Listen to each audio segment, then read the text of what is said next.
now we still fight the fight. Scars on our stories, steel in our soul. Truth is the mission and we're back on patrol. From the deserts to the wire, we were forged under fire. Now we're lighting up the airwaves. Voices sharp as barbed razor blades. We're the tip of the spear, cutting through the noise. Standing side by side with the battle-hearted boys. Rage and hell, tell the truth, we got nothing to fear. This is tip of the spear, the Veterans Roundtable is here. Tales from the front line, raw and real. Not for the fame, no highlight reel. Brothers and sisters, boots still on. New war, same fight, just a different song. We're not chasing the fame, we're just calling the game. Got a mission, got a mic, and we're ready to strike. We're the tip of the spear, cutting through the noise. Standing side by side with the battle-hearted boys. Raising hell, tell the truth, we got nothing to fear. This is tip of the spear, the Veterans Roundtable is here.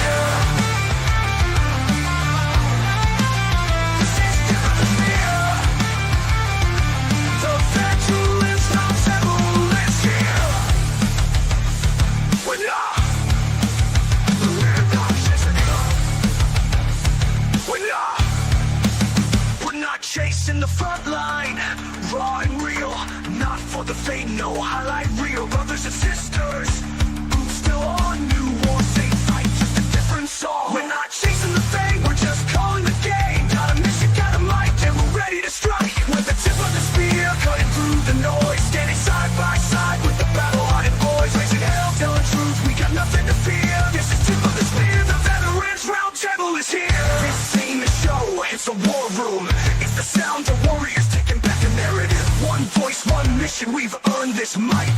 Now listen, we're the tip of the spear, cutting through the lies. With the strength of the fallen and fire in our eyes. From the barracks to the booth, we stand loud and clear. This is tip of the spear, the revolution is here. Mic check, battle cry. We speak, they can't deny. This is our time, our year. Tip of the spear, we're here.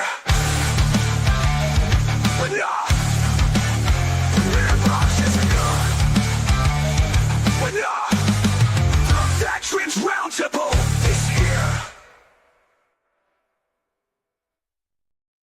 Welcome everybody to Tip of the Spear December edition. How is everybody doing? Gunny, let's start with you. How are you doing, sir? Recovering from a sinus infection.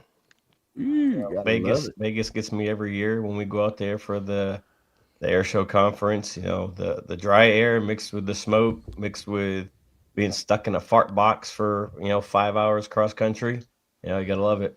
Sometimes what happens doesn't stay there, huh? Right. Yeah, my doctor, he's like, doesn't this happen every year? I'm like, yeah, every single time. And then one of my teammates is like, isn't your wife a little suspicious that you come home and need antibiotics every time you're out there? I'm like, well, I mean, if it was a venereal disease, I could see, her being suspicious, but it's a sinus infection. I mean, come on. I think I'm it's sticking my nose where it's not supposed to be. Saying they're trout fishing. Yeah, no doubt. Yeah, right. Mr. Gene, how are you, sir? I am better than I should be. I'm certain of it. I hear you, man. I hear you. Mr. Tim Thomas, welcome back. How are you, sir? Mate, g'day from down under. Great to be here.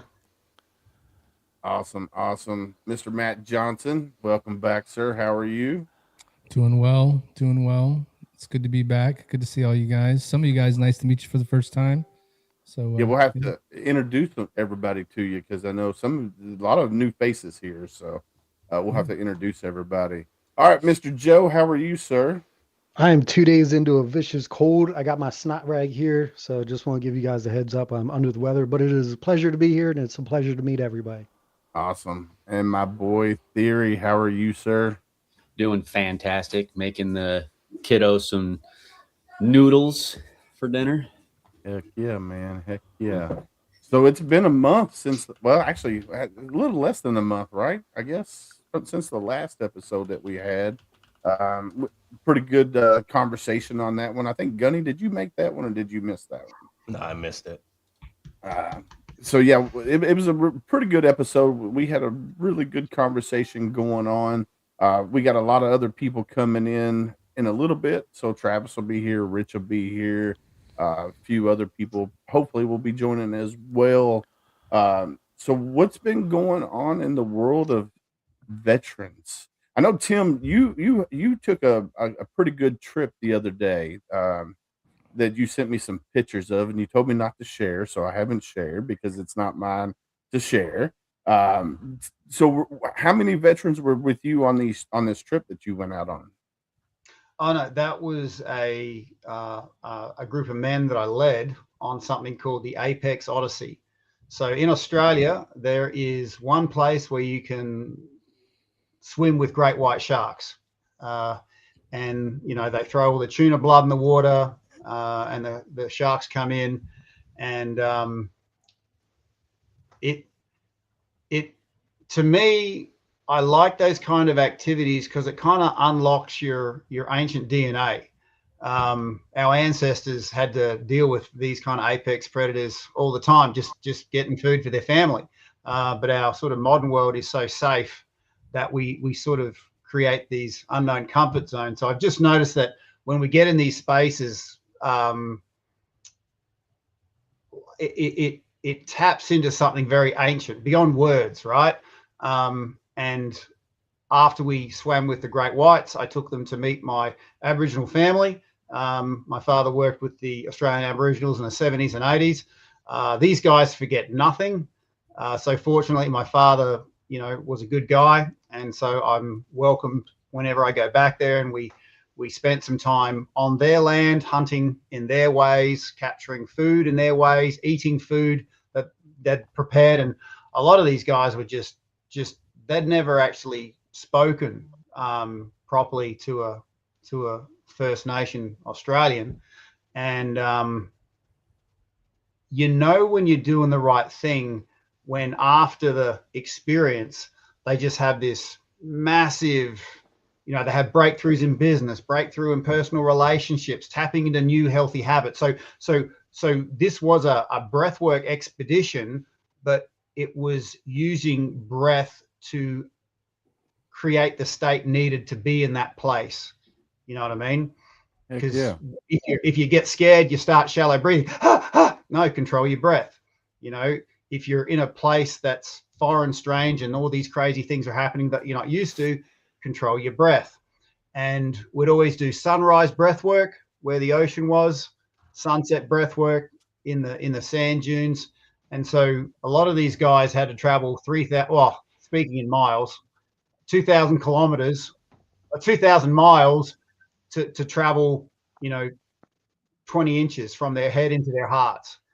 And the skills that they picked up, all this was learnt in the veteran space. So everything I showed these civilians, and they were business people, filmmakers, all these sorts of things, was learnt in the veteran space. And it's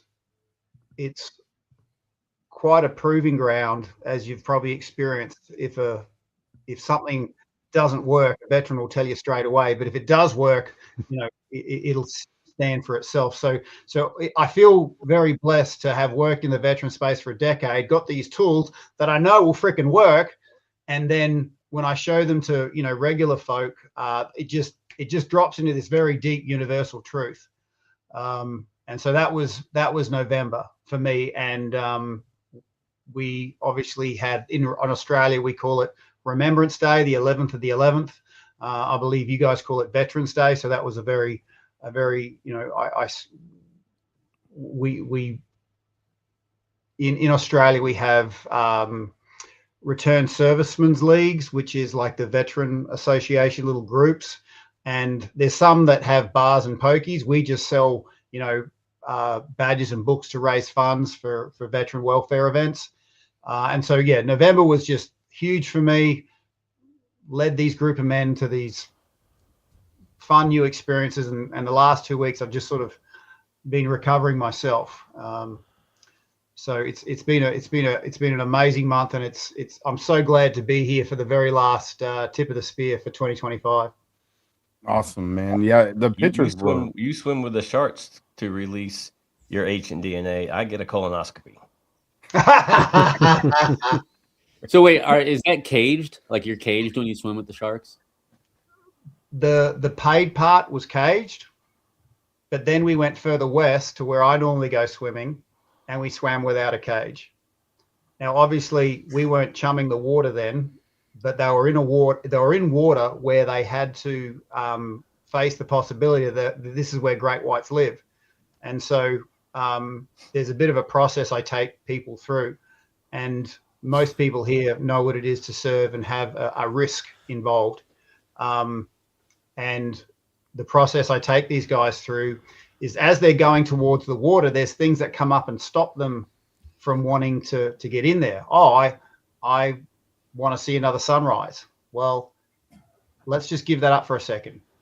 You know, working off the theory that fear are the things we're trying to hang on to. You know, like, I want to see another sunrise. That creates fear. But if I can give that up, then I can actually completely relax myself, because with great white sharks, they can see through you. If you're stressed and nervous, then you're potentially food, right?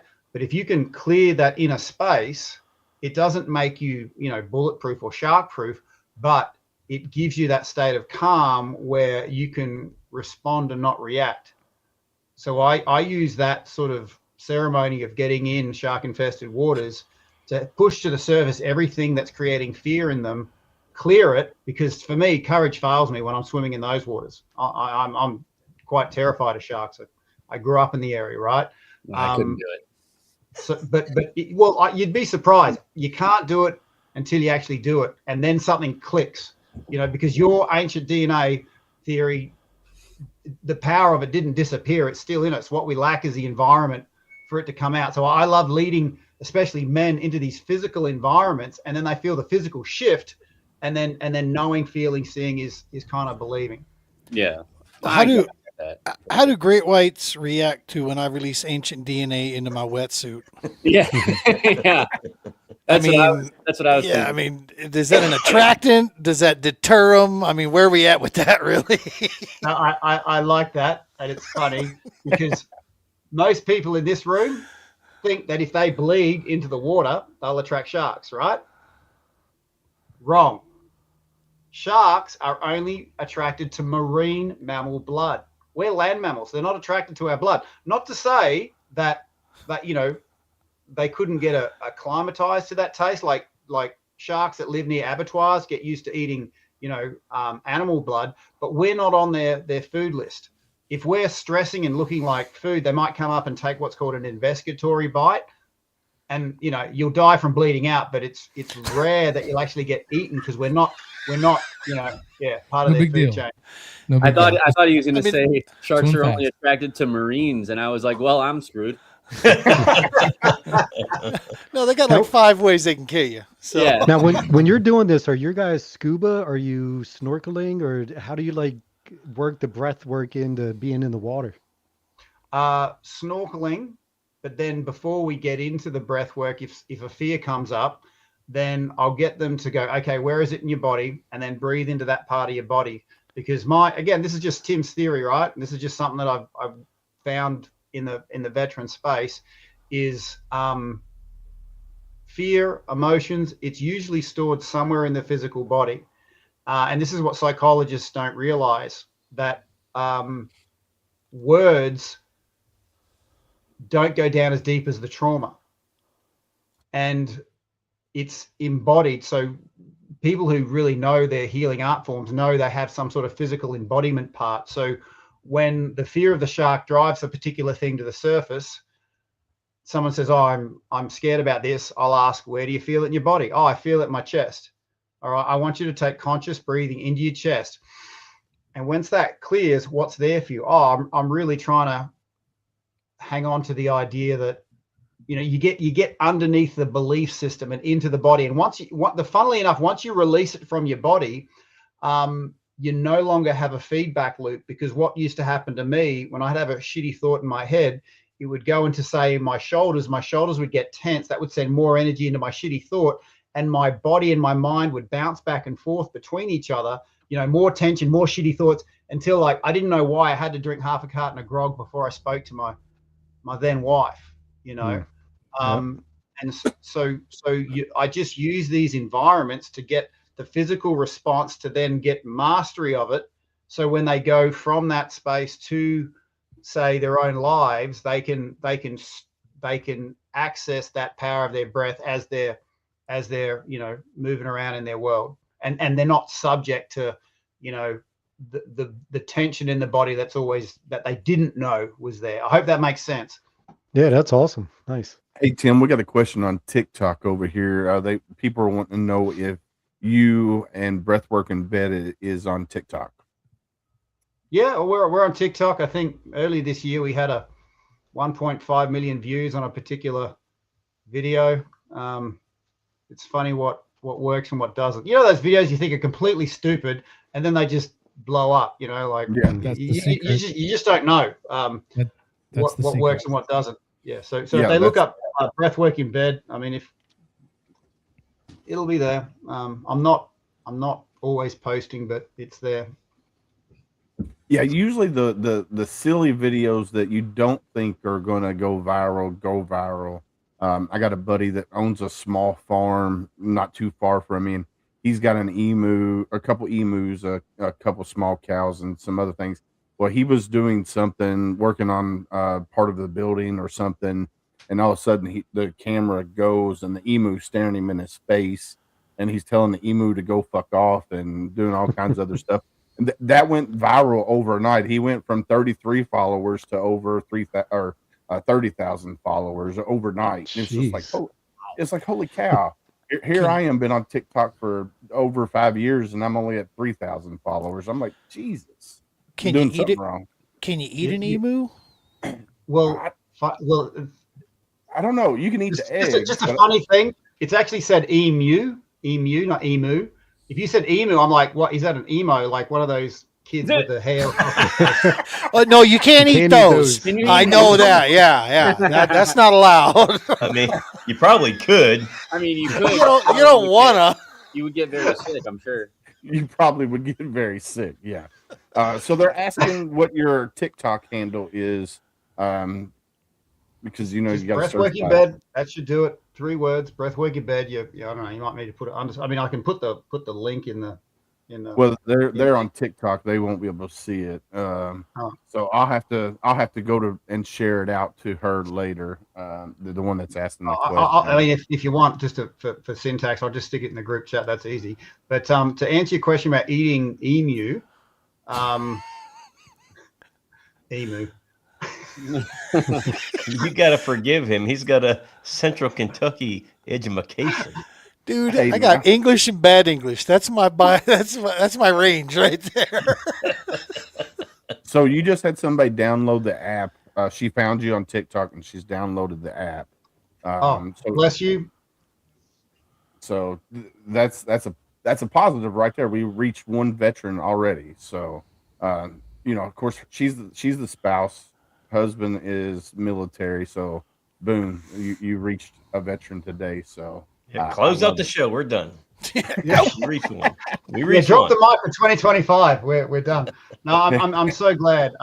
And to answer your question, well, firstly, for the person that downloaded that app, it's not just breathwork for sleep and getting out of bed. When I had my divorce, and I call her my then wife, not my ex-wife, because I stand for a positive future.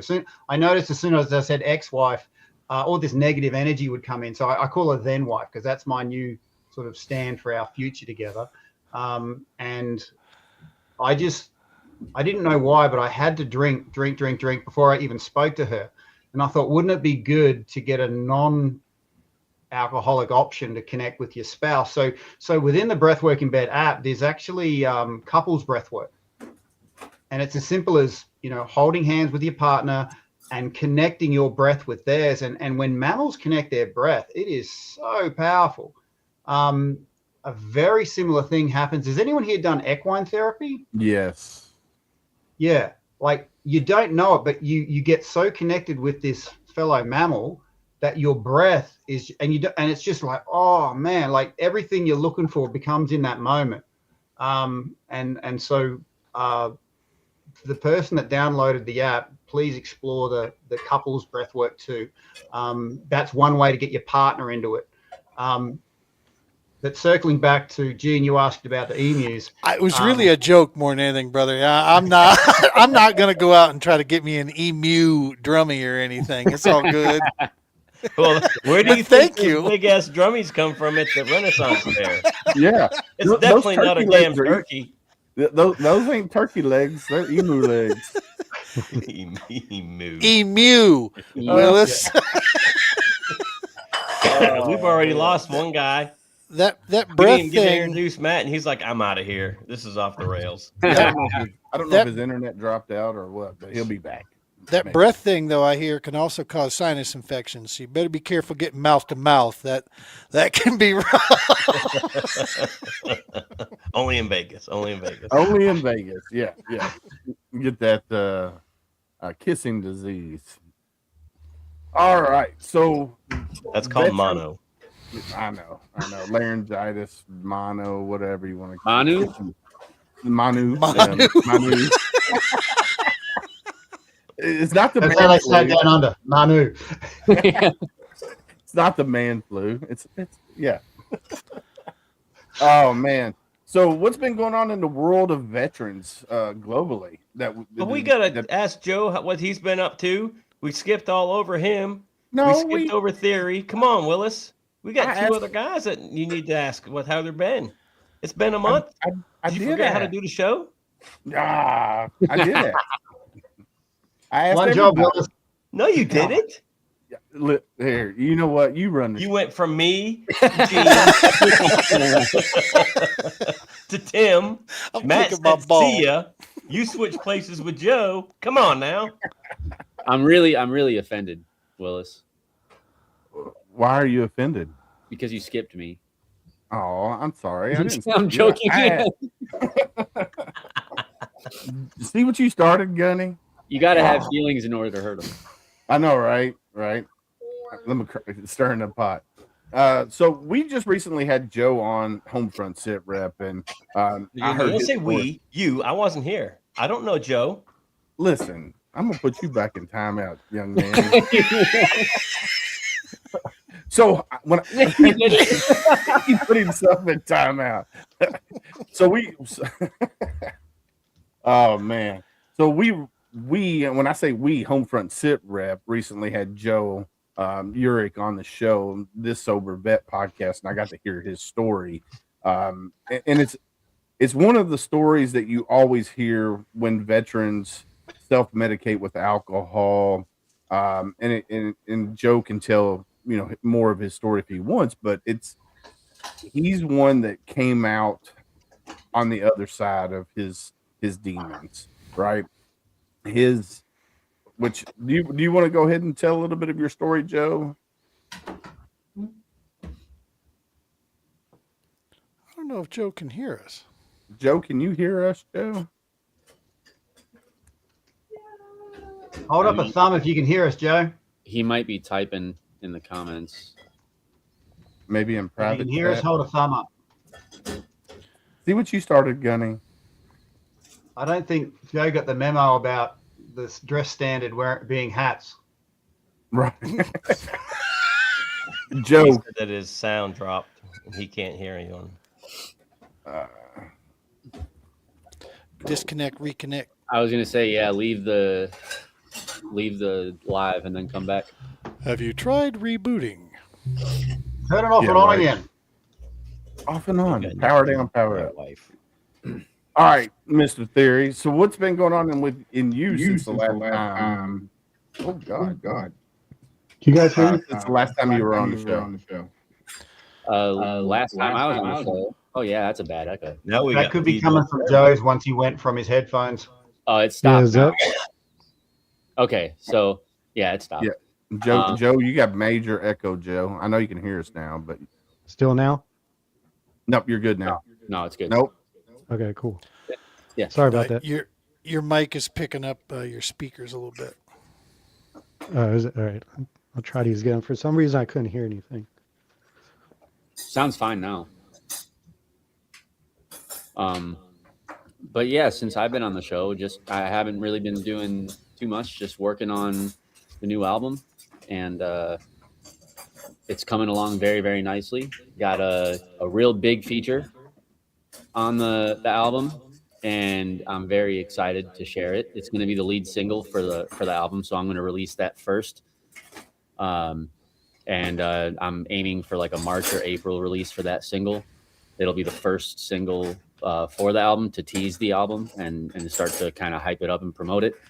I'm not going to disclose who the feature is, but I will say that they are on the biggest independent record label in the world that is owned by none other than Tech Nine.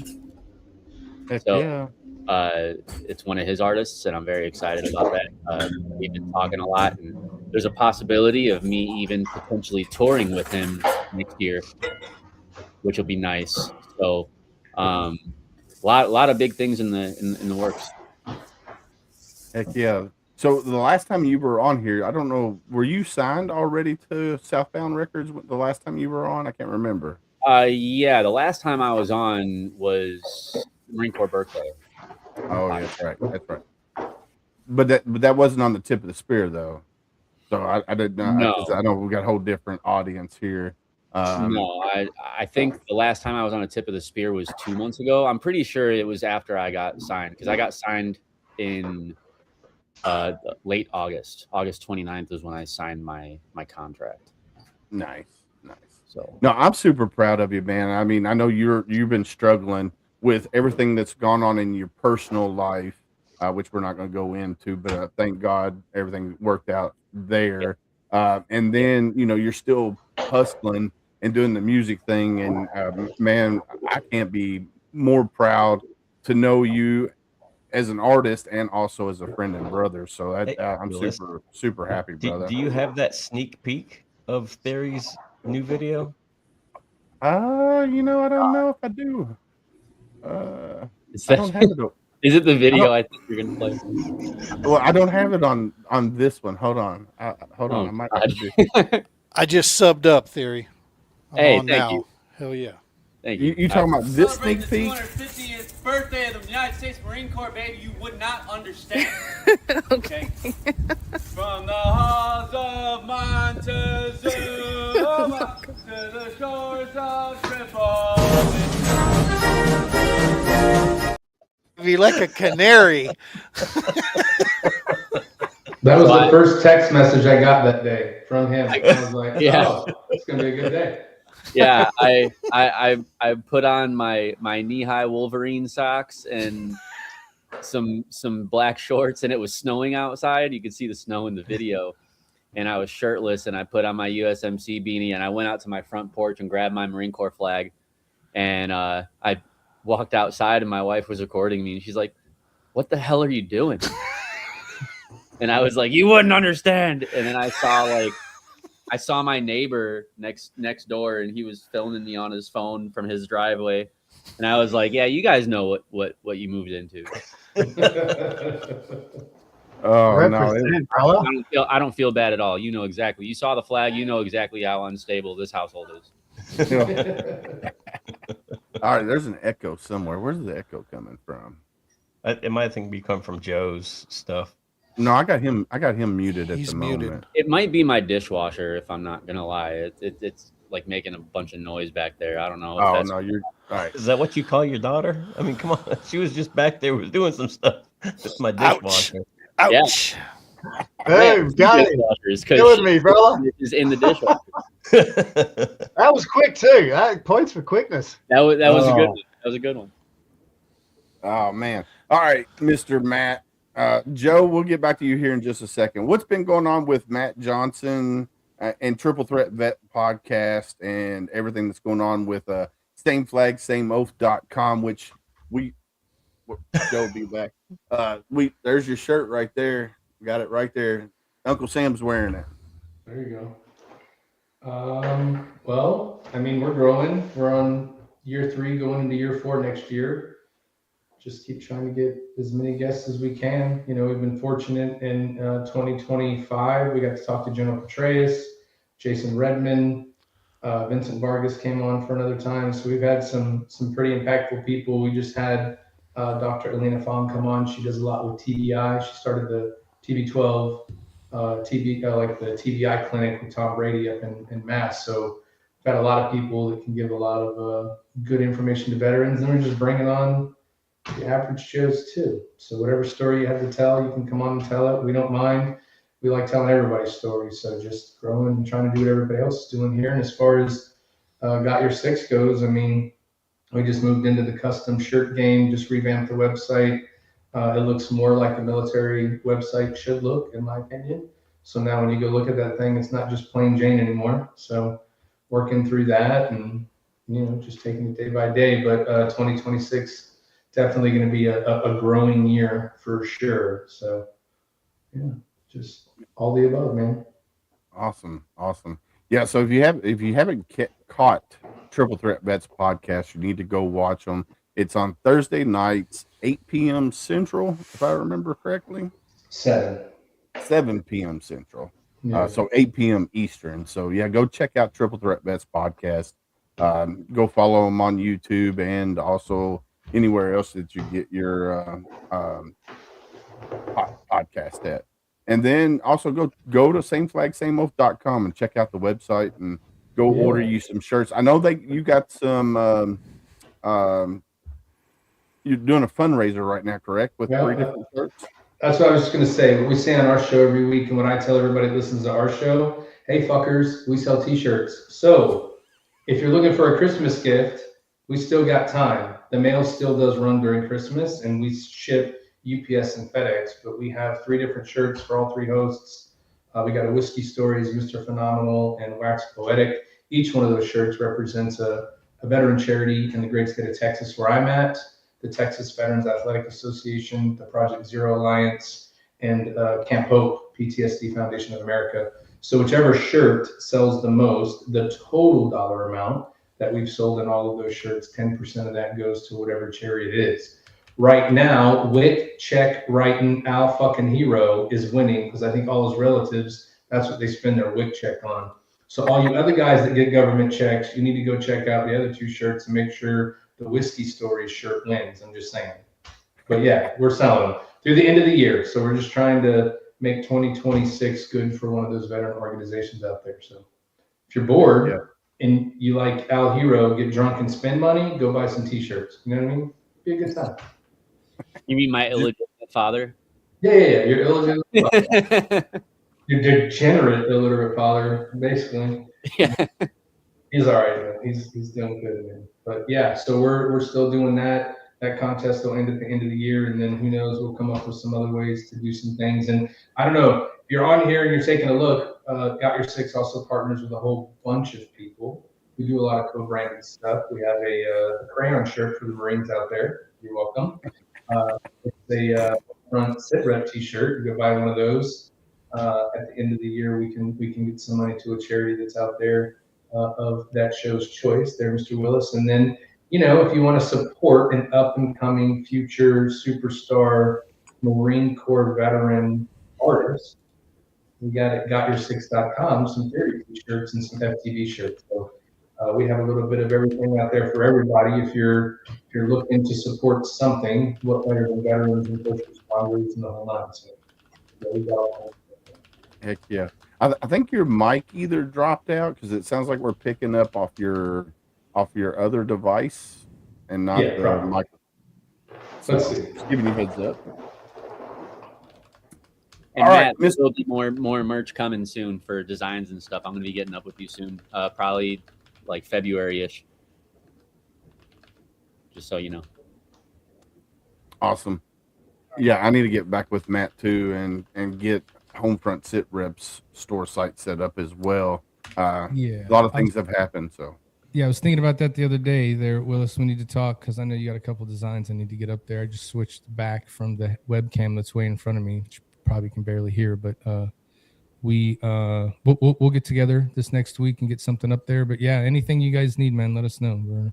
We're up and running, trying to get there. And we sell hats now, so I have the ability to make leather patch hats. If you guys are interested and you want a custom design, just go to sameflagsameoath.com, and there is a custom design page where you can send us an email, tell us what you want, and we'll work it out with you. Dude, you went from like coffee can to like Barry White voice. That Yeah, was that's how I roll. fantastic. That was fantastic, brother. I love it. Thank you. Technology. If my internet would work right, then I'd have been Barry White the whole time. I just wanted to set you guys up for like, man, this guy sucks, and then finish strong. You know what I mean? And hit I him felt with the like I old was razzle holding the dazzle. Marine Corps flag in the backyard. Hell yeah. So Joe, you didn't get to hear a while ago when I was trying to introduce you. So I was saying that we recently had you on HomeFront SitRep, and I got to meet you for the first time and get to hear your story. And I didn't want to go too much into your story because I'm going to let you do that. But what I was saying is that you, like most veterans, you went down that rabbit hole. You used alcohol for self-medication and other things as well, but you came out on the other side. So just wanted to give you, a leeway to talk about you and your podcast and why you do what you do. I appreciate that. Can you guys hear me right? I had some technical difficulties earlier. Okay, cool. So yeah, Willis, again, thank you for letting me be on your podcast. That was really cool. And like you said, I'm an Army vet. I self-medicated with alcohol for years, like a lot of us do. Got to the point where I almost lost everything. My wife literally had to sit me down with an ultimatum. She threatened to leave me. We have 2 boys together, been married 16 years at the time. And yeah, she basically said it's either me or the alcohol. And I'm a child of divorce, and I told her when we first got married, we're never getting a divorce. So that day, I stopped drinking cold turkey, which I didn't find out till later how dangerous that is. Like you literally could die, especially with the amount of alcohol that I was drinking. So yeah, if you're a heavy alcoholic like I was, do not quit cold turkey. Seek medical aid. Wean off of it. Be safe in that sense. I got lucky though. I told her I would do it for 6 months. Uh, I never sugarcoat sobriety because it was definitely the hardest thing I've ever done in my life, but it was also the most rewarding. At the end of the 6 month mark, I looked back on my life and realized that literally everything was better. My relationships, my health, my sleep, my money, just everything. The only thing I missed was all selfish. I missed the social aspect. I missed the buzz.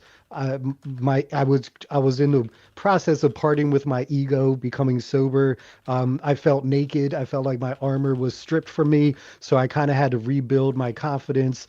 So then around the year mark, that's when, after going through all these wins and just lifing sober and realizing that I can life sober and I didn't need alcohol to be Joe Yurick. I didn't need alcohol to get through a bad day or to celebrate when something good happened. Once I started realizing these things, I got my confidence back. And then I challenged God. I started doing these Saturday morning ruck marches, kind of as a weekly celebration of sobriety, because a lot of people in the beginning, when they quit drinking, it's always, woe is me, damn, I can't drink. Like, you have to switch the narrative. And if you view every week sober as a celebration, it kind of takes away the negative, like, damn, I can't do that anymore. I have to deal with my feelings. Where now I get to deal with my feelings. I get to be present with my family. So I got to a point where I kind of needed a new purpose. I was on one of these ruck marches.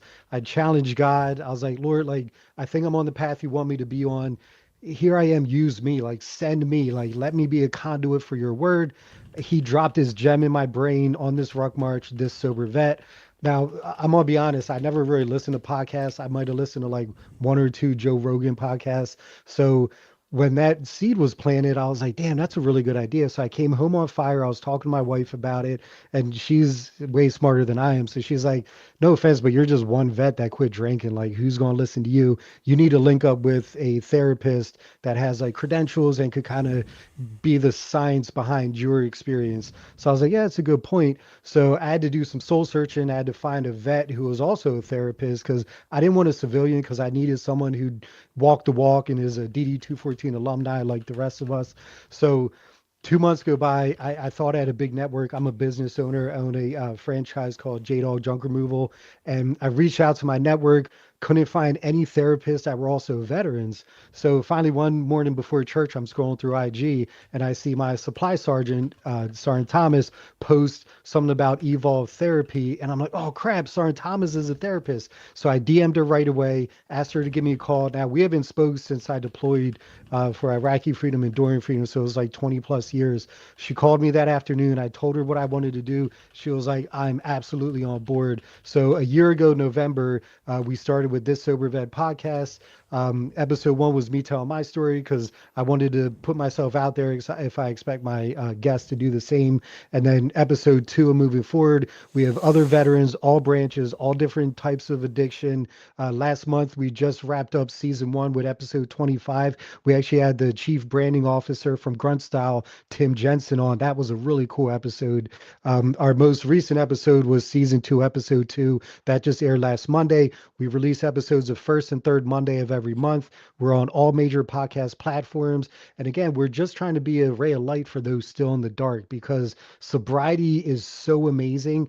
And normalizing sobriety with veterans is a conversation that I never heard. So with God's help, I figure I might as well bring that to the world. So thank you guys all for listening. And yeah, it's a pleasure to be here. No, I Congratulations love. on sobriety too, man. I'm on that train. It'll be 2 years sober from alcohol for me, January 1st. So Hell yeah, brother. Congrats, man. That's awesome. yeah, thank you. Very cool. If you want to share your story, I would love to have you on.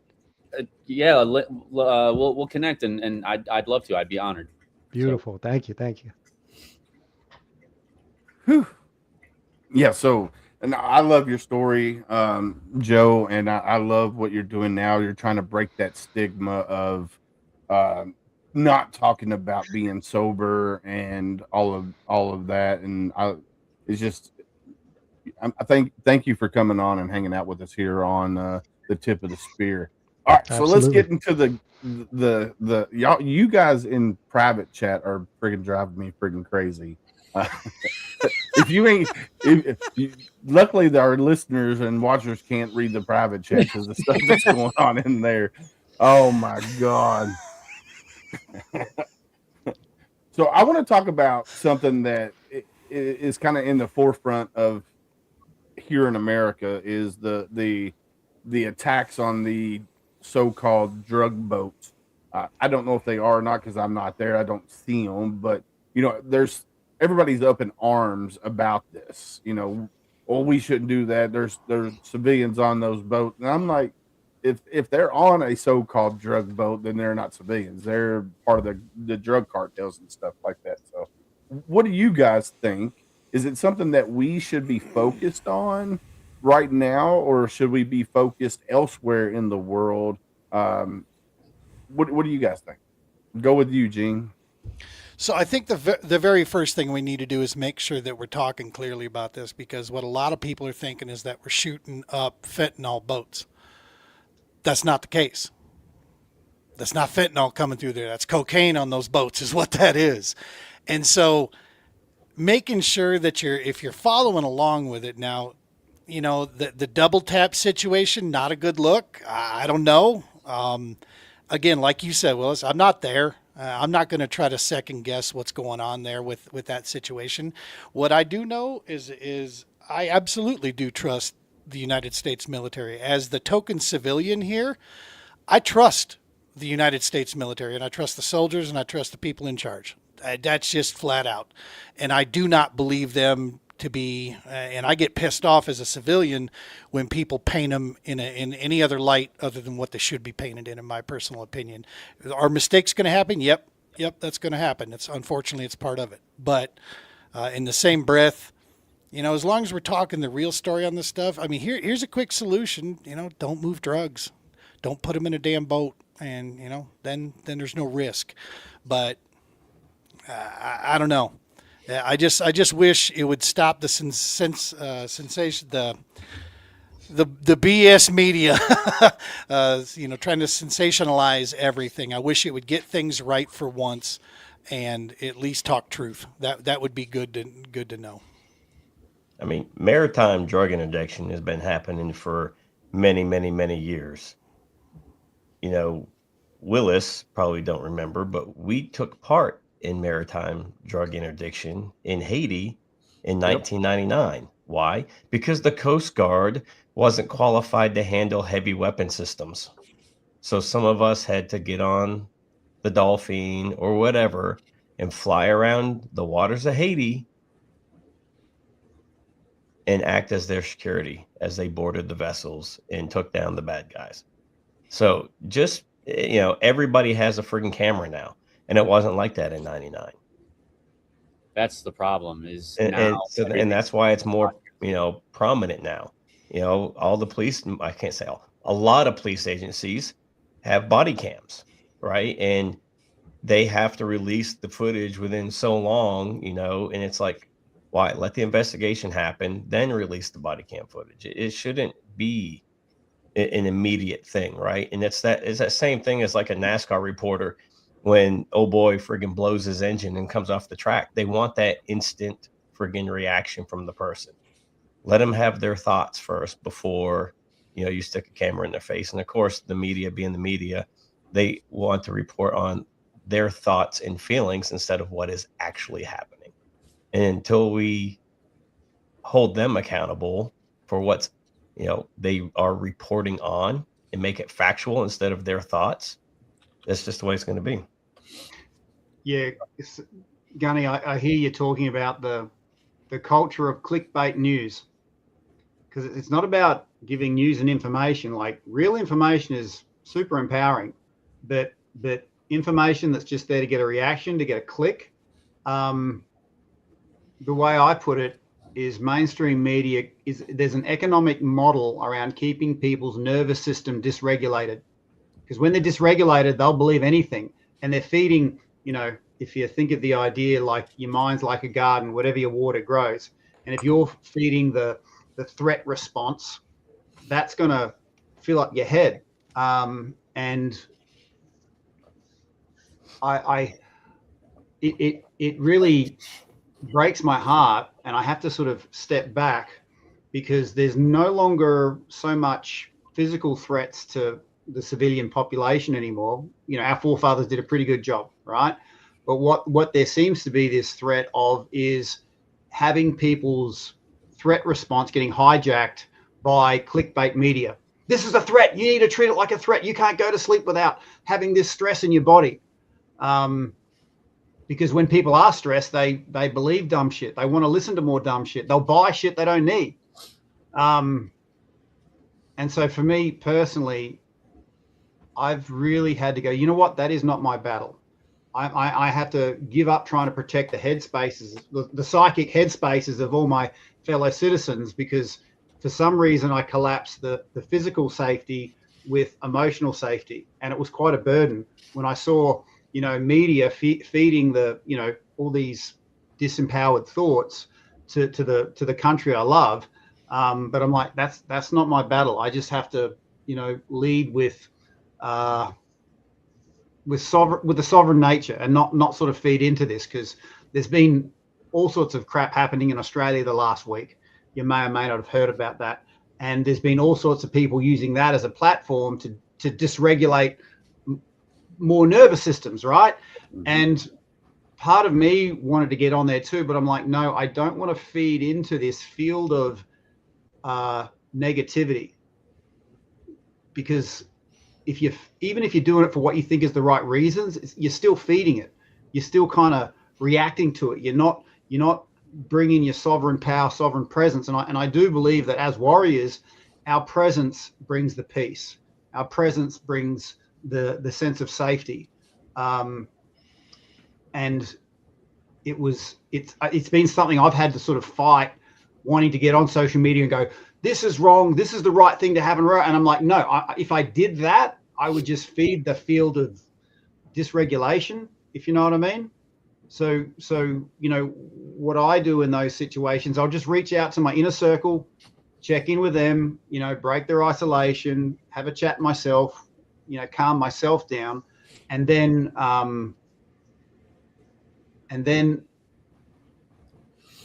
not let myself be swept up in this big, clickbait storm.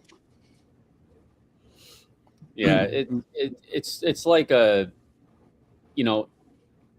everybody now with social media and the mainstream media and everything that you have technology wise for all these forms of communication, it's given everybody a voice when not everybody. I shouldn't say not everybody deserves a voice, but the people who are promoting and who are spreading the misinformation, are the ones who don't need to have that voice. Now, granted, freedom of speech, First Amendment, I understand that and I respect it and I'm all for it. But I think that comes with a certain responsibility that a lot of people forget, because freedom of speech doesn't mean freedom of consequence. And the problem with social media nowadays is that nobody knows what to believe anymore because everybody's just spewing out all this nonsense. And, you know, no matter what news station you turn on, it's biased. It's either right leaning or left leaning. You have some that are in the middle ish, I guess. But even that is, you know, still kind of biased to a certain degree. And so, you know, there's nothing that you can do now that doesn't get somebody and their panties in a bunch. And you know, I think it's a good thing, you know, stopping the influx of drugs, no matter what kind, any illegal substance. I think it's a good thing that we're stopping that. And I think that that's part of putting America first, right? It's a small portion of how we get that done, but it is a process of the bigger picture. And I think a lot of people forget that, and they get so caught up in that instant gratification where it's like, I need to know what's going on now. And that's it, you know, kind of what Gunny was saying with the NASCAR racer. You know, the guy gets out of his car before the race is even over, and they put a camera in his face. Like, how did you feel when your head gasket blew and you had to pull off to the side? It's like, all right, man, like, let me do my thing. So it's like this instant gratification. And I think that 1821 Productions made a good point with the predictive programming. If you've never seen, I'm not sure, I don't think it's on Netflix anymore, but there was a documentary on Netflix. It was called Social Engineering. And that messed me up because I never looked at social media and the way we utilize our screens, no matter what they are, iPad, you know, tablet, phone, whatever, and how we utilize that, because the algorithms will feed into whatever it is that you're consistently looking at. So if you're consistently looking at stuff where it's pro-Trump and, you know, pro the, you know, bomb the Venezuelan boats and this and that, you know, you're going to get, your algorithm's going to flood your timeline with this, and that dopamine is going to register with, that's exactly what I'm seeing all the time, so that's what I support. But, you know, somebody who has a far leaning right, you know, algorithm isn't going to have, you know, AOC on their algorithm. They're going to have, you know, Trump and Vance and you know, all the guys in the Republican Party that are, you know, doing all that. And it's just a crazy reality with the technology. And I think that that's all kind of done purposely to break down the general population and kind of get us to think in a specific way, so that way we can all stay divided. And like a good example of that is a artist that I'm going to be working with here soon. He just got the chance he got a text message from Kid Rock. And that was like one of his idols growing up. Like, his music influenced him heavily.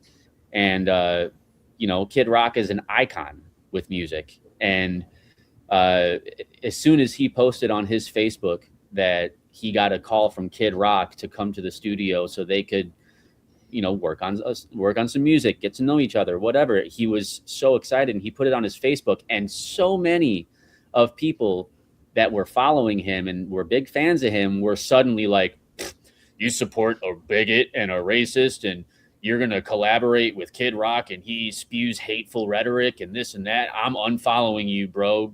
You know, get effed. And like, it's like, why can't you separate that politics? And again, I think that's because of that, that, I guess, generational, you know, upbringing that we're having now with all this technology and you know, controlling what you see, and it's causing people to just fight for no reason. It's causing people to have such split views and attack each other and keep people divided, and it's just kind of messed up.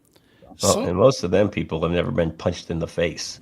Right. They're used to hiding behind this. It's evidence. That's a keyboard warrior. You know what I mean? That's what we call a keyboard warrior, you know, and unfortunately, you know, like I said, freedom of speech doesn't always mean freedom of consequence. You take, for example, the people who were celebrating Charlie Kirk's assassination online and posting TikToks, you know, like this, and like, you know, mocking him and his family, and people were getting their employers called. They were being fired on the spot. Yeah. It's like, yeah, you can say what you want to say, sure, but you need to be careful what you say, because the same people that are unfollowing my friend for following Kid Rock are the same people who are, you know, supporting a politician when there's a scandal going on, or, you know, in the music industry, it's like those same people that are unfollowing him for linking with Kid Rock are still listening to Drake when Drake was on stage with somebody that was underage and gave him a kiss on stage and was, you know, spewing about how attractive they were, knowing that they were underage. So it's like there's always something. Social media is geared in such a way that to be successful with it, it is the worst possible description of the ends justify the means. Yeah. Okay. And that it's one of the reasons why I pulled my nonprofit, the True Patriot Outfitters. I pulled us off Facebook and Instagram. It was a time suck. It did nothing for the nonprofit or the mission. It did not move us forward. Didn't put a single butt in a kayak with it. Didn't get a single dime of funding for our nonprofit. So I kept myself on Facebook. That's it. So I can stay in contact with some folks. But I pulled the nonprofit completely off of it because it was pointless. Truth doesn't matter in the social media landscape, regardless of the platform. It doesn't matter. Yeah. And in most cases, it's not important to success in those landscapes. Mm-hmm. And so for me, I know there's good that can be done with it, but unfortunately, there's also way more bullshit that can happen with it. So yeah, we step back. I love Tim's, you know, response to that. You know, yeah, don't feed into it, because any mention or anything, even though you think you're doing it right, it's not helping. It's just feeding the monster. And it's unfortunate that, like, you know, so many businesses, like especially small businesses, they rely on the social media because of how powerful it is to grow their brand. So, you know, when you have these you know, fake news posts that are always getting posted about like a celebrity just died, it's like you said, there's no truth anymore because nobody wants to do that research. You could post that, you know, this specific you could say tomorrow on your Facebook, like, Ryan Dorfeld theory, he died in a car accident, and somebody would believe that, and they'd repost it or share it and be like, oh my God, prayers and thoughts for his family, and not knowing that I'm very well alive. And, you know, it's just. And in the backyard. Yeah. Yeah. The flag. The backyard with my flag. So, Travis, welcome to the show. I know you had some things that was going on, but thank you for coming in, brother. How are you doing? Doing all right. Good to be here tonight. All right, guys. Yo, Travis. So if you haven't seen recently, Travis was in Louisville, Kentucky. I was sad that I didn't know. I thought I told you. You didn't tell me. Thanks for dropping the ball, Willis. No. Actually, he did. It was actually on the tip of the spear, and you're like, oh yeah, yeah. Yeah, a couple of months ago, because it was the last tip of the spear. I remember what happened 2 days ago. You need to remind me of these things. It's the last tip of the spear that I was on. Travis talked about him coming to town and being part of a competition. I very well may remember that part, but You said, oh yeah, I'll go with Wilson. We'll come watch you. I need to be reminded. I don't know the dates. Come on, guys. I can't be trusted on my own accord. Anyway, so Travis ratting him out in there. Yeah, Dad, you knew about that. You just didn't want to go. You're all fired. All of you. Every single one of you. Sadie dropping dimes on you, bro. Yeah, I know. I'm about to kick her out too. She's fired too. Congrats, Travis. Yes, good stuff, bro. By the way. Oh, thanks, guys. Thanks. You know, a couple of things, if I may. You know, Willis. You know, one, it's kind of funny. You know, we had never met in person, David or I, and I'm like, he's not going to show up. It's snowing in Louisville, Kentucky. There's no way they're getting out. I got Marines I served with who were like, hey, I'm not driving Kentucky roads and during the snow and cold. And you know, I'm like, hey, I'm in the West Wing of this convention center. He's like, yeah, I'm already here. I'm like, okay, cool. And we go and do this thing. And it was a special moment for me. Just to give you some context, 4 years ago, I couldn't walk. I had ruptured my quadricep tendon. It was an old Marine Corps injury my surgeon believed came due, and I had to learn how to walk again, move again, much less compete again. And, here we are last Friday going for the gold. And, there's a lot of good stuff there, but also I'm like, I think this is what the really cool thing about this community and podcasting, the veterans podcasting is all about. Like, I've never met David before. I didn't know he drove a nice truck. I just want to know if he knew where the Waffle House was. And he knows where the Waffle House is. Yeah, he Of do. course he knows where the Waffle House is. that bacon was good, David. That bacon, Yes, I'm it still was. tasting that bacon, brother. But how cool is it that, we're about 1,100 miles apart. We came together and yeah, David, this was, do the mission, get the mission done and fall back to the, to the landing pad. But how cool was it that in this community we had that bond, and he came and watched me, and it wasn't a pretty win, but it's a win nonetheless. And he got to experience that, and it just brought the whole Marine Corps veteran and veteran podcasting thing together. And I'm not sure that other people in different communities that would have done that. So there's a whole lot going on there. But that's the two things I took away from it is, people ask me, well, how'd you do it the last 4 years? I said, well, if I went up, the Reaper in San Diego and Camp Pendleton, I can get through PT. If I can get through Hawk School, I can get through this. It's just like we all did in boot camp. If we can just get to the next chow period, we'll be okay. And so there's that. But then there's also, when I started podcasting about 10 years ago, I'm coming up on 10 years. I'd show up to a group of podcasters to be the only veteran out of like 120 people. And now there's more of us. And I think we're starting to hit our stride here. And this tip of the spear has been a consistent thing for months now. So it's not a fad, it's not going away, and we're growing and getting stronger.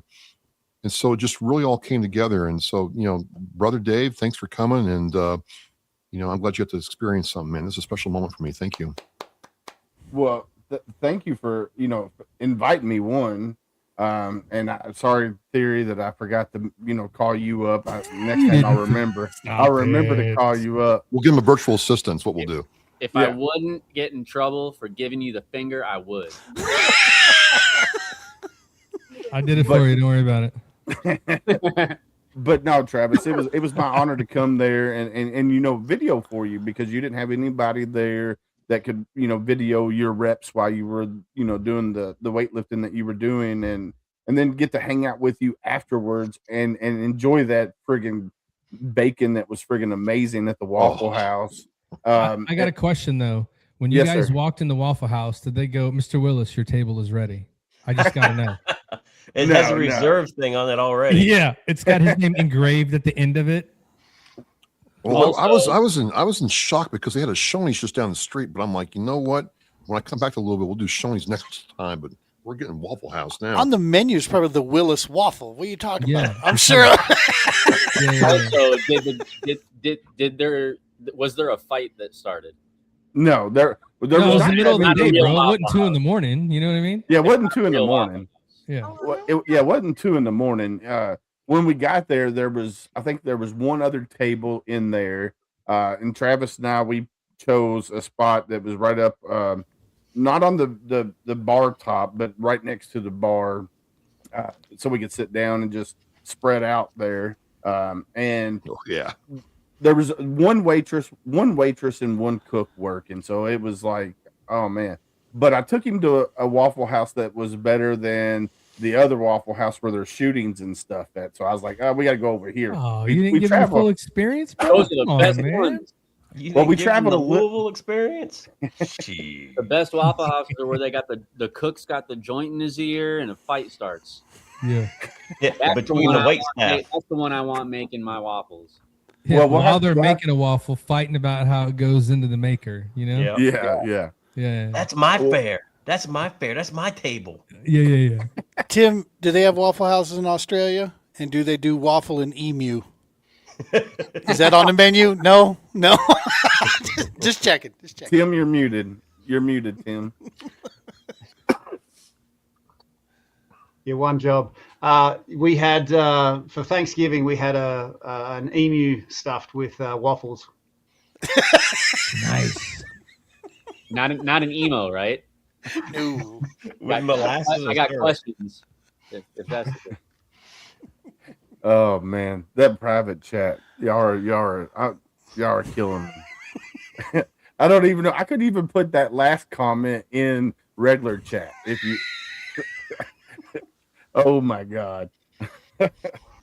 But no, so Travis, yeah, it was amazing to watch you compete, and then of course, I got to watch other competitors there as well. And here you are, you're 4 years removed from not being able to walk, and man, you're doing things that most people wouldn't even dream about doing. After having the surgery that you had, and here you are putting up over 200 pounds over your head, and it's just like, bro, you're killing it. And then for you to walk away with gold, dude, that right there is a testament in itself, brother. Man, it really hit me on the plane ride home. Like, whoa, we're not, because it's kind of like you got to the next level of the video game, and after you beat the level in Mario or Sonic the Hedgehog, and it's like, here's the next one. So I'm really excited to see what's next, and there's a lot of lessons there, a lot of things about resilience, and believing in yourself and all that good stuff. And then again, it's just like, cool, I got to share it with another Marine, yay, and another podcaster, yay, another veteran podcaster. It was just bonus. It's like when you get the Christmas present, and there's like 4 boxes inside the big box, and each box gets better. I mean, it's just like when mom really went overboard to make sure you felt loved more than the other siblings. That's what it felt like. I just kept unwrapping presents, Dave, and it just got better all night. Heck yeah, it did. Yeah, it did. I just wish we had a little bit more time, to hang out. Well, I'm and stuff. coming back out to Louisville because I did a show with a guy who made he founded, well, he didn't find, but he's the CEO of PDS Optical, and they make all the glasses for veterans at the VA. And I don't wear them as much as I should probably, but I have a pair of glasses made by his company. So he asked me to come back out there. When I come back out there, you'll be along with me for the ride, dude. Heck yeah. Hopefully Gunny's not busy. And me. I mean, I was in Vegas and I was hoping to be there, but I didn't want to take the red eye home. Dang, you were in Vegas Thursday and you night. knew about it? Uh-oh. Yeah, I somebody was in Vegas. make sure to call Theory. Put it on your calendar now. Call Theory. Yeah. We'll have to call Theory for sure. If you come again to Louisville and do not tell me, I will cry. You see, he turned that on you, Travis. He kind of flipped it that it was, on you now that he forgot about you. On the podcast, I will cry in front of everybody, the whole world. It's no different than being in Charlie Battery, where you got that one corporal or sergeant that needs a little extra care and attention. That's just because they slip through. Yeah, thank you, Gunny. Thank you. I did not slip through.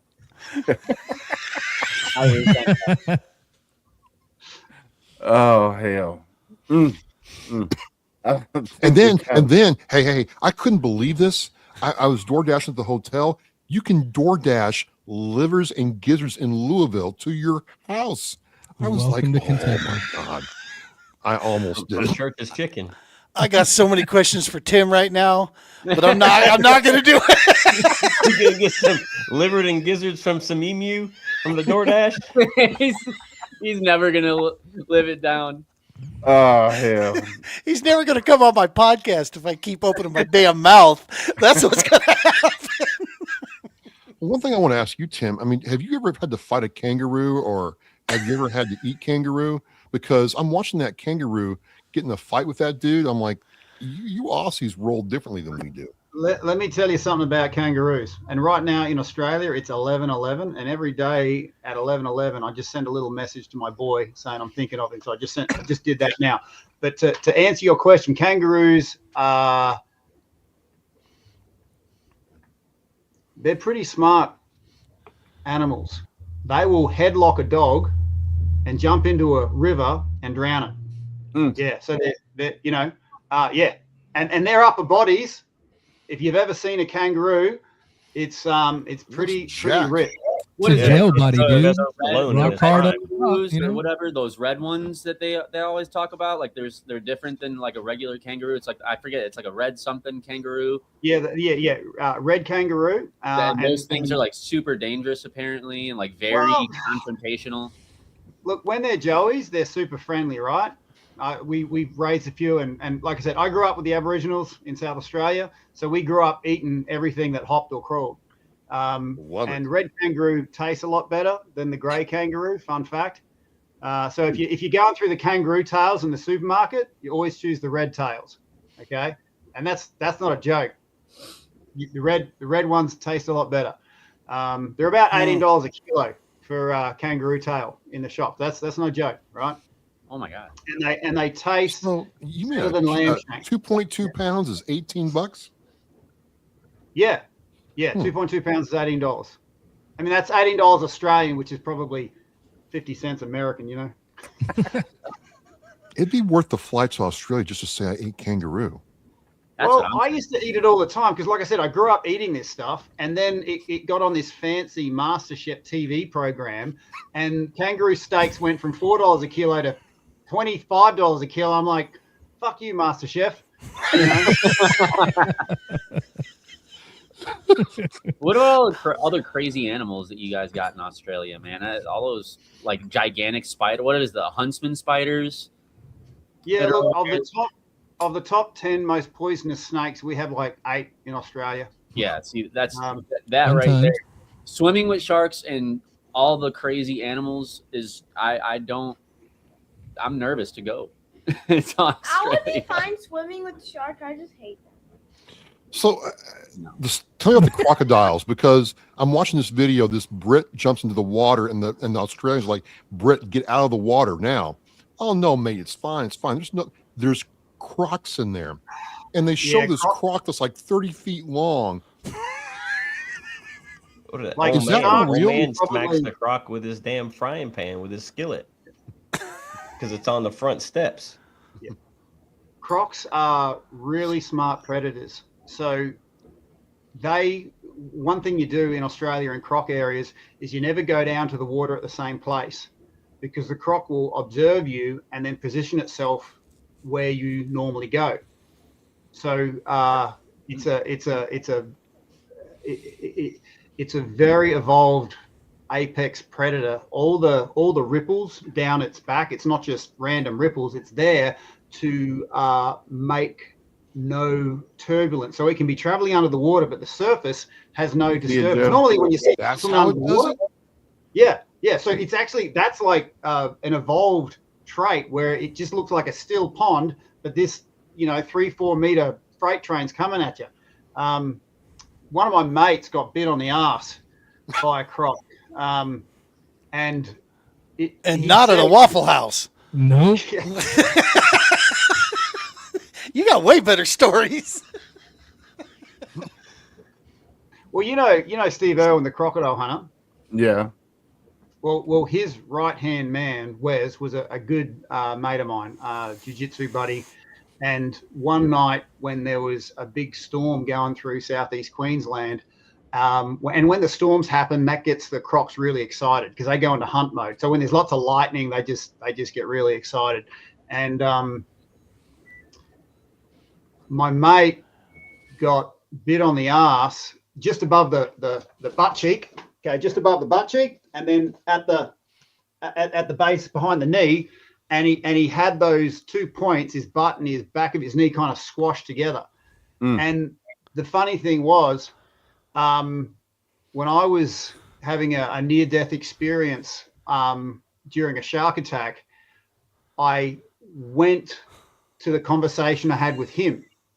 And he said, because I was like, I'm about to drown from this shark sort of throwing me around, and it wasn't a big one, but it was enough to drown me. And I was doing this Google search in my brain, going, "Fuck, okay, sharks," and there was nothing there that was helpful in my brain about sharks because I was just scared of sharks. But then I went to the part of my brain that I was talking to Wes, because I did another search, so predatory animals. And then up came the conversation I had with my mate Wes in this hospital after his croc attack. And he said, Tim, it was funny. All my life I'd been terrified of crocs and wondering, there was a part of me wondering, what would it be like to be bitten by a croc? And it was kind of relaxing to know, actually, this is actually happening. This is what it's like. I finally had that question answered. And then out of that room, I take that. I'm like, thanks, Wes. And then I'm back in my body underwater. And I'm like, yeah, wow, it's actually happening. My whole life I've been scared of sharks, and now it's actually happening in real life. And it was strange how that it was. I think I needed that just to get sort of calm in that sort of situation. Yeah. Yeah, same thing. I always wonder what it felt like to be blown up, and it took me twice to realize I didn't like it. You guys live in a space out there where you're not the top of the food chain. One of the things we get to enjoy here, for the most part in America, we are top of the food chain with the critters we have most of the time. Yeah, depends on the state you live in, dude. Yeah, Montana or Alaska, that shit goes like south real quick. That's true. There's more people that get killed by moose in Maine than any other thing. Is that not Darwinism though? Yeah. Messing around with shit you shouldn't be messing around with. But it's like spiders, snakes, lightning, shark, everything in Australia, dude. You're way down the ladder there. Humans are like way down there in the list. That's why they're way, that survivalist thing is so much higher, I think, over their necessity. And I've always wondered why, you can have a bunch of people die on the roads, and it might make page 3, someone getting bitten by a shark or an apex predator, and then it makes page 1. And I'm like, you said it before, Gene. We think as humans we're top of the food chain, and we rule it like a god. And it's created a disconnect. We've lost connection to nature because we think we're separate from it. So it's a complete challenge to the assumption we have that we're superior and disconnected from all of nature when nature goes, hey, guess what? You're not number one. So it's not just the attack, it's the challenge of this assumption we don't even know we've had. And, ultimately, I think a person's happiness, peace, and power is having a connection into that space. And when I go to these places where there are animals that could potentially do you harm, you actually have to work in with rules that are bigger than you. Be in awe of something that is that often we don't give respect, time, or attention to until we're at the behest of it. And that's the part where that ancient DNA, I believe, gets unlocked. The strength of our for sure it gets unlocked when you come face to face with something like that. Right into your pants. That's like walking up on a grizzly bear or a black bear here in Kentucky. It's like, no.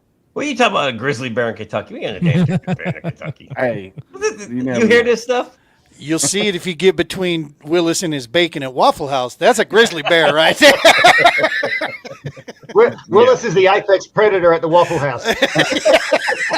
Oh, so you're the one instigating all the fights at the Waffle House. That's right. That's right. Knocking people out of the way. I don't get it very often, but hey, Travis, that's where Travis wanted to go. That's where Travis was going. So that's all that matters. I hadn't eaten since 8 o'clock that morning. I had a couple snacks in the afternoon, and I was hungry. And I'm like, you know what? Lead me. Take me there. Show us next time. So, all right, let's go. Let's do. It is now 8:19.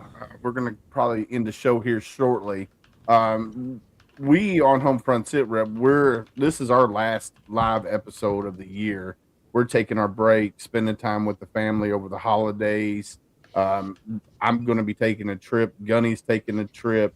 We're going to be kind of passing each other, kind of, sort of, going to the same area, but we're going to be passing each other.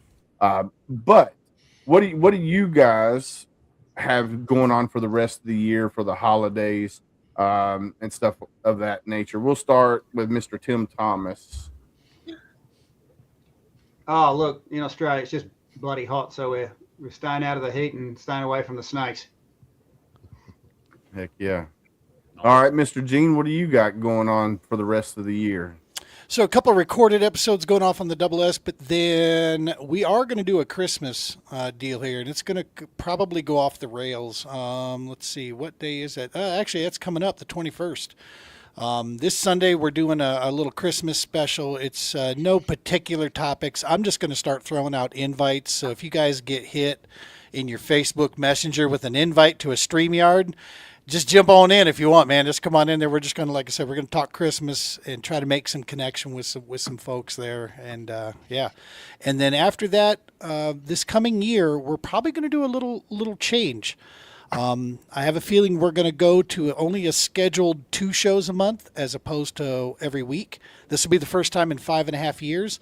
I'm trying to make some space open for work that I've got going with the nonprofit, and so I need to kind of clear a little bit. We'll still do a bunch of recordings and still drop special episodes here and there at different times. But as far as, the recorded or the live shows on Sunday nights, it'll probably be twice a month is going to be our format that we move to. But we're just going to keep trying to keep positivity. And as you notice, I try to break things up with a little bit of humor here and there, and try to bring that light in, man. There's too much crap out there that gets in the negative space, so we try to break that up. Heck yeah. No, I love it. And that's something with all the podcasts that are affiliated with the tip of the spear here is we try to keep those positive vibes out there and no negativity. And that's what I love about this little group that we have with all of these veteran podcasters and, our special guests and stuff like that. So definitely got to keep the positive vibes going. Mr. Matt Johnson, what do you guys got coming up on Triple Threat, and what are you guys doing for Christmas and stuff? Well, I mean, we're live tomorrow. Don't ask me who our guest is. I don't know. Ty does all that. I show up, I ask questions, and we make it memorable. Ty's got a recorded episode coming out on Christmas Day. So we took a different approach this year just because we go live on Thursday. So we recorded a couple episodes for Thanksgiving and Christmas. And then gearing up for 2024. So I will tell you guys, you guys were all talking about social media earlier. You're talking about how all this stuff goes down, and it's crazy. The fact that people have phones in front of them every day and they get all this information thrown at them, it's hard to process all that. So you could just do like I do. I don't read shit. I don't look at a comment. I don't look at anything that you write about me. If you do write about us and it's bad and someone else engages you, then we just got 2 more followers. Like, I don't give a shit. The reason we do what we do is to help people, right? And so I've had to kind of, some of some of the co-hosts that I have. Sometimes they like to have a little chat with people, and I got to tell them, like, it's just not worth it, right? So I would tell everybody that's out there, if you feel like you're doing it for the right reason, which we all are, and continue to do what you do, and if you worry about what somebody else is saying about what you've done, at that point, you need to relook at why you're doing what you're doing, right? So, like, they're your friend. Tell him, don't even read that shit. Go do what he's going to do with Kid Rock. Live his childhood dream and live in that moment. Because if you worry about what other people are saying about what you're doing, that takes away from the mission you have going forward. And so that's what we're trying to portray going into 2026. I mean, talk to more people, help more veterans, tell more stories. That's what it's all about. But, Happy New Year to everybody. I hope you guys have a great Christmas. But that's where we're at. That's what we're doing. Don't read the comments. That's the overall arching thing, right? Because for every great comment you get, you could read 500 of them, and the one person that says that you suck, that's the only thing that you think about for the rest of the day. However, if you don't read the comments and you just continue to do what you're doing every day because you're truly trying to help people and don't worry about the white noise, then you're going to help a lot more people than not, because people can see in us our demeanor, attitude, and how we're feeling when those people may have wrote some stupid comment and you're just reacting to it, right? And that's the only reason those basement dwellers do that, is because they're gonna get a reaction out of you. So, congratulations, you still live with your mom and dad. You're never gonna make it out of the fucking basement. I appreciate you for writing the comment. That's one more comment we got that helps us gain more followers. We just appreciate the negative haters. Keep doing it.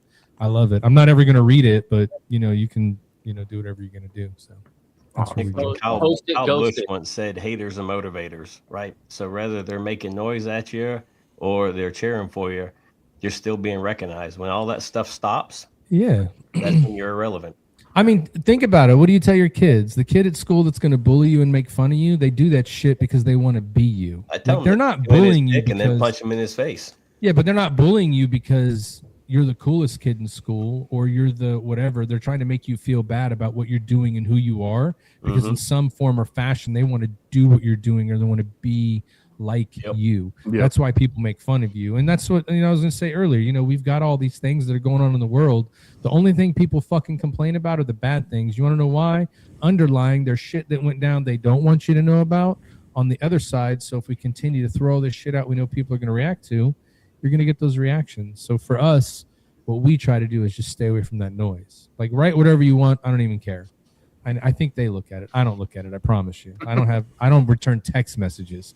So, I mean, we just got to keep pushing forward, Not even about Waffle House meetups either. Fuck no, dude.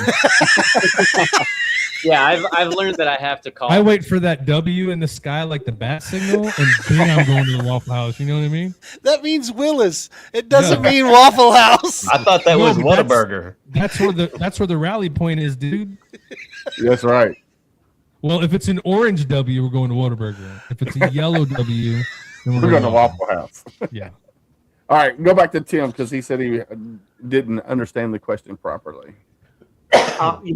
Thank you, Willis. And I just want to take a minute to acknowledge yourself for holding the space for all of us this year. And yourself, Gunny. It's always good to have a bit of Gunny power in your corner.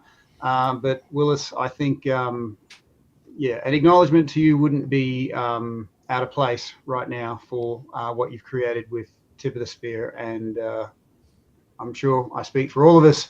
We are so grateful for your consistency, your turning up, your gentle but powerful demeanor, and all the people listening, I'm sure, would be giving this shared collective thought a thumbs up. Awesome. Thank you, brother. Thank you very much. All right, Mr. Theory, what do you got going on for the rest of the year, my friend? Well, this is actually the first year in 7 years. Yeah, 7 years that we are not going to go back home where I'm from to Chicago for Christmas. We usually go and see my family. It's not that long of a drive. Yes, it is. 5.5 hours. Are we there yet? Are we there yet? Did you in the military? No. No. Well, we gotta have her back on. Right? Yeah, We gotta have her back on, guys. Oh yeah, she's awesome. I love when she comes on. Yeah, she's great. So Yeah, she's great. she's my mini me, I swear. Nice. But yeah, so we're not going to Chicago this year. It's just, like Willis was saying at the beginning of the show, it was just a really, really rough year for us, with my wife's brain surgeries and all the recovery from that. And, she's just, we didn't want to travel and add, the stress of the holidays. We already got enough stress trying to get everybody gifts, for the girls and for each other and plan everything. And so we decided to go get a new pre-lit Christmas tree and decorate the house. And we're going to do our first Christmas in Louisville here this year. So that's going to be nice. And other than that, Our elf really- farted on the toilet. yes. Today our elf pooped on the toilet seat. Nice. Sadie felt that was a necessary It's input. all good. Those are chocolate beads. You have at it. Oh no, it was muddy. Yeah, but the elf, he ate probably some bad barbecue and it came out that way, but it's still chocolate. It's He cool. ate at the Waffle House with I Travis. did not see that coming, but You that bastard. was worth the price of admission. But yeah, other than that, just I'm going to be doing a lot with prepping for the rest of this album. I'm almost done with it. I'm very, very excited. It's coming along very, very, very nicely. By far the best work, and it's a very special project because not only is it a sequel album for my Me Against the World project that came out in 2022, but this is also going to be the first project that I will own 100% and also co-produce 100% of the instrumentals exclusively with a friend of mine here in Lexington, Kentucky. So I don't have any leases or any other producers that I got to pay for publishing or, streaming royalties or anything. It's whatever percentage that, my buddy and I agreed on for his work. And I'm co-producing the album as well. So it's a very special project. I'm putting a lot of work into it. The writing is elevated. I'm sensing and I'm feeling just the improvement for me as an artist, for the quality of the work, the sound, and the type of people that I'm working with. So I'm just really excited about it, and that's going to be what I'm focusing on. 2026 is going to be a big year, so you guys strap in, because I got a lot of big things coming. Heck yeah, brother. Does that include Super front row tickets just for being part of the crew, or what? I'm just asking for a friend. Absolutely. Backstage passes. Yeah, what are you talking about? Matt, let Al know that I got him. All right. You got him. Fuck Al Hero, dude. He's not here. What are we talking about? Let Al know. Al, dude. Al. He's probably watching right now and giving me the finger, but whatever. No, yeah, absolutely. Because like I said, in 2026, there's a good possibility that I'm going to be touring with one of the artists that I have a feature with on my album. He's from Strange Music, Tech Nine's label, and we linked up just kind of on a chance, and it was a random thing. Real short story. So a friend of mine tagged me in that post. That I guess him and his wife had just moved to Nashville like 6 months ago. And that's like 3.5 hours away from me. And so she tagged me in his post saying that he was going to be in the studio for the next week until he has to leave and take care of some stuff out of town. And so I decided to just DM him and be like, hey man, I'm interested in doing a song. And he was like, send it to this email. And I was like, oh God, he got back to me. So I rushed out to the studio, extended one of the songs from the album that didn't, technically, it wasn't supposed to have a third verse on it, but I extended the beat, made it a third verse, emailed it to him. 15 minutes later, I get a random FaceTime video call from a random number. And I was like, usually if I get a video call from somebody on FaceTime, it's like from a contact, So I was like, who the hell? And I almost didn't answer it. And I'm glad I did, because I picked up and it was him. And I was like, hey dude, how did you get my number? And he was like, it was attached to your business profile on your Instagram. And I was like, I should probably change that. Like,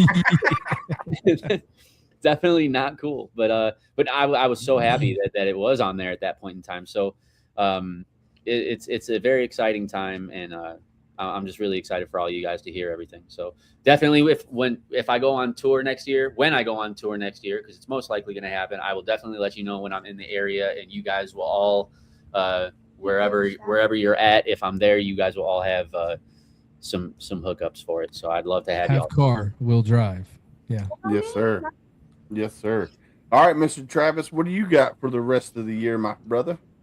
So just I got a Christmas episode I'm putting out on Christmas as well, pre-recorded, and then when the new year starts, it's part of our countdown to number 500, 10 years of doing Oscar Mike Radio. Really exciting time for me, and I get asked, is it still, you still like doing it? I'm like, yeah, it never gets old.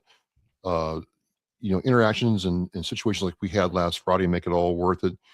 And, I'm reminded again that every veteran has value, every person has value, right? And, we're all keeping that alive. And, just to get sentimental for a second, I really wish we could time travel back to the 1918, 17, 1919 and talk to some of those World War I guys, what they actually went through. I would have loved to have talked to a couple of them, because they thought that when they came back home, there would be no more war. Right. And surprise, surprise, we're still trying to, erase each other. We haven't learned anything. But that being said, I'm really, holidays are tough for me for a lot of different reasons. But this year, with some stuff going on and the people I've got here, it's all good, man. I think there's this real powerful thing that I'm embracing called gratitude. And I'm just happy to be with you all, and happy that you're all succeeding where you all are. And I can't wait to see you guys crush 2026. Heck yeah. Gunny, what are you doing for the rest of the year? Well, you and I have 4 pre-recorded episodes coming up. So Willis and I did a quarterly recap. So first quarter will be next Sunday's or this coming Sunday's episode, and then next Monday will be quarter 2, and so on and so forth. So we kind of revisited who we had over each quarter and talked about a little bit of each episode, and a little hilarity ensued because I was down in the dungeon with him for 3 of the episodes. And his camera loves me more than it does him because it kept drawing over and focusing on me. So there's a lot of things that went on in the dungeon there with Willis's camera and myself. I don't know what the hell that thing was, but no, no. And then after that, we're not back.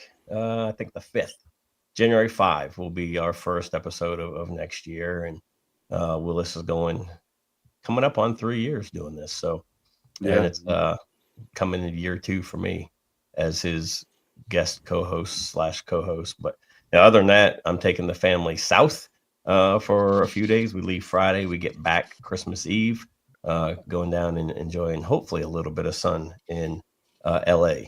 That's Lower Alabama. So yeah, it should be good. Awesome. Yeah. So it like Gunny says, we got some pre-recorded episodes coming up, and then I'm taking my family down south. We're going to Lower Alabama as well. But we're leaving, I think, on the 26th or 27th, and we'll be down there for about a week. So super excited about that. That's our new tradition for every New Year's. We go down south to Florida. Might be able to get to see Al Hero as well while I'm down there, because last time I went, I got to meet up with Al and go have dinner with him, break bread down there. So I'm definitely going to be reaching out to him, telling him I'm heading down that way. Next year for HomeFront SitRep, it's going to be a big year for us, I think. We got nominated. A few of our podcasts got nominated for an award through the American Freedom Fund. Wish Rich was here because we could congratulate him. He actually won the award this year for Podcast of the Year. Super excited for Rich and the MisFitNation and everything that they got going on. Next year for the American Freedom Fund Gala, we're going to be nominated again, I think. I don't know. We'll see. But I know I'm going to nominate Travis with Oscar Mike Radio, Triple Threat Vets podcast as well, and a few other podcasts in that category. For one, it's near and dear to me because I suggested American Freedom Fund, Liv Stecker, who is the president and CEO, and then Don Bramer, who's on the board of governors right now. Don is a Kentucky native, a real good friend of mine. And I said, hey, y'all need to do Veteran Podcast of the Year as an award. And they both agreed, and they added that this year. So I'm super excited that they added that. So hopefully next year we'll be nominated, but the plan is to be in DC for the gala next year, because I think Rich is going to be the MC to hand out the second award of Podcast of the Year. So if I'll you're be in Vegas. Yeah, you'll be in Vegas. Yeah, same week every year. So getting a sinus infection. No, you got me. With this You beat me to it. So that's and then we're having 2 new segments on HomeFront SitRep. One is going to be Gunny's Words of Wisdom, which we'll get one of those, but when we end the show here in just a minute. And then we're also going to do Veteran Joke of the Day. So if you're out there and you like telling jokes, email us a video up to about a minute long of you telling a joke. And you got to keep it PC because of Reese Across America Radio and everything. So email it to homefrontsitrep@gmail.com. And that way we can do that. And Gunny and I will go through them and see which one we like. And that'll be the one for that day for each episode that we have. So 2 new segments coming. So Gunny's Words of Wisdom, Veteran Joke of the Day. So if you're out there, email, if you have words of wisdom, email them to HomeFront SitRep as well. Same thing with your 1 minute long video of you telling a joke. It don't have to be a minute, but not longer than a minute. So, but yeah, so super excited, and I'm thankful for all of you guys, everybody that's within the Tip of the Spear realm that comes on. Like Matt hasn't been on in several months, and some new guys are come, some new guys have gone. So I just want to thank all of you guys, and that was the whole premise of Tip of the Spear is, if you can't make it, like Tab, she's at the hospital, so we're going to say prayers to her child right now. They're at the hospital, so prayers to Miss Tab. And Carol Lee, she's not here, but I think her husband was working in the studio, so she couldn't come on. But that's the good thing about Tip of the Spear is if you can't make it, somebody's going to take your place. So if you are a veteran podcaster out there and you're catching this now or later and you want to be involved with Tip of the Spear, email me at homefrontsitrep@gmail.com, and we'll get you linked into the chat group, and we'll get you involved in Tip of the Spear. So, but it is about that time of night. So we're going to go ahead, Gene. Before Gunny's words of wisdom, I just wanted to personally thank each and every one of you. Willis, for setting this up. I'm the token civilian over here that I operate a nonprofit in the veteran support space. We've had the podcast there, but every day I am so very thankful to each one of you and your families. And I try to pass that message on. I take it as a responsibility to try to live up to that, being a citizen worth fighting for. And it's where we got our name. Our name was given to us by a combat vet of the True Patriot Outfitters, and we carry that forward. But I just wanted to thank you guys so very much for allowing me to come in this space here, hang out with you guys, and crack some jokes and share some information. Thank you very, very much. Merry Christmas to every last one of you guys. Merry Christmas as well, Gene. Merry Christmas. All right, so we're going to do like we normally do. Gene already has went, so we're going to start off with Mr. Tim Thomas. In the words, brother, you know how we always do at the end of the show, words of wisdom, what you say to people. Can I get a second run at this one just so I can get myself ready? Yeah. All right, Gunny, let's go with you. Bit of a time delay from Australia. Just put it down to that. Yeah, you still have worth. You still have value. Don't let the dark days win. Every time you get knocked down, it's not a failure. It's an opportunity to learn. So learn from it, drive forward. And my words of wisdom for today, I said it last night. I'm going to say it again. Gents, you'll understand. When in the bathroom, don't eat the big white mint. Awesome. All right. You ready, Tim? Sure. I'll keep mine really simple. Anyone listening, if you can control one thing, make it your breath. Control your breath, control everything. All right, Mr. Theory. Okay. Yeah, I hope everybody has a great and safe Christmas and New Year. Make 2026. Had a red pink mustache on. Who, me? Your daughter. He had a mustache on? You should see her SpongeBob that she made. Nice. It looks beautiful, baby. So I hope everybody has a great and safe Christmas and New Year.